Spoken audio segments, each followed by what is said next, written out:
Two guys named Mark DiMartino and Brian Konietzko. It was originally a cartoon that aired on Nickelodeon from 2005 to 2008. Now these two are white guys. I don't know if you can tell from the picture, but they are.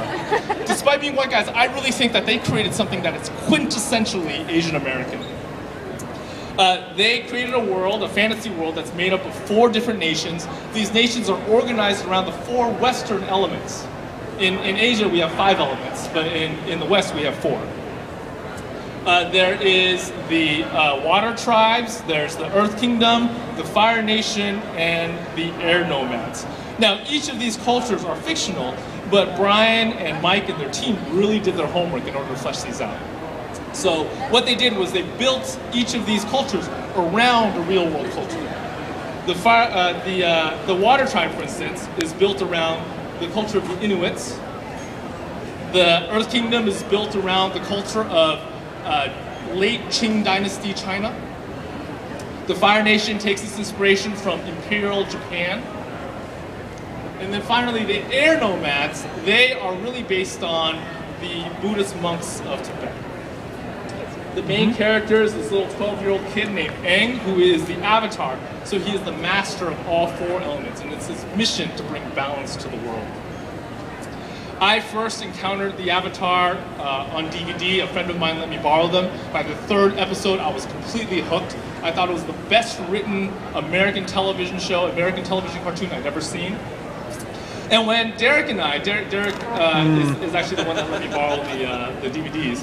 When Derek and I heard about this live action movie, we were totally psyched about it. We were so excited.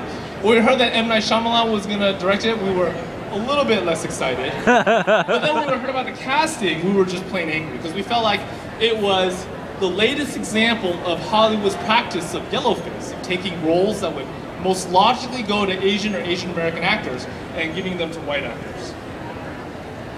We were both angry enough about it to do something. Derek posted a web posting advocating for a boycott of the movie. I did a web comic advocating for the same thing. Of all of the things I've ever done on the internet, this by far got the biggest reaction. Now, one of the people who read this comic was an editor at Darkhorse who was put in charge of the Avatar comics immediately after Darkhorse had acquired the license from Nickelodeon.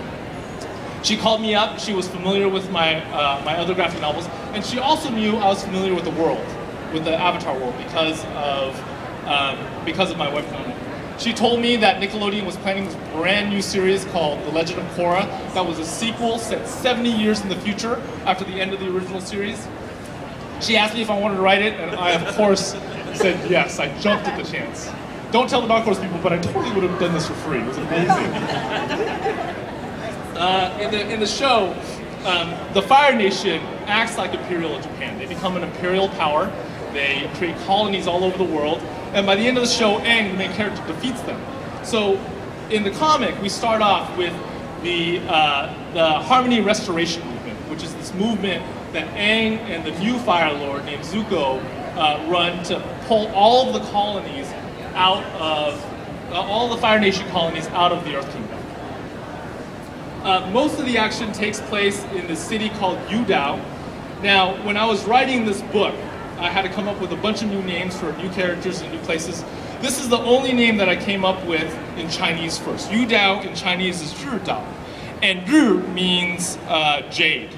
I chose that character because jade is typically green, and green is the national color of the Earth Kingdom. So I want people to remember that it's an Earth Kingdom.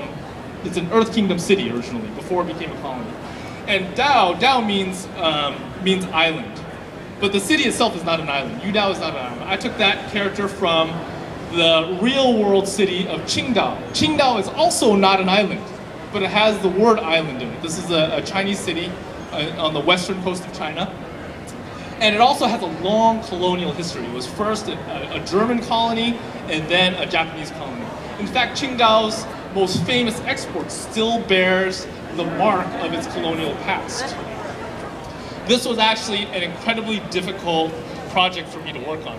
My instinct was basically to have this story follow along like a Jet Li movie, right? Aang was going to team up with a bunch of Earth Kingdom nationals, and they were going to kick out the invaders. They were going to kick out the colonial power.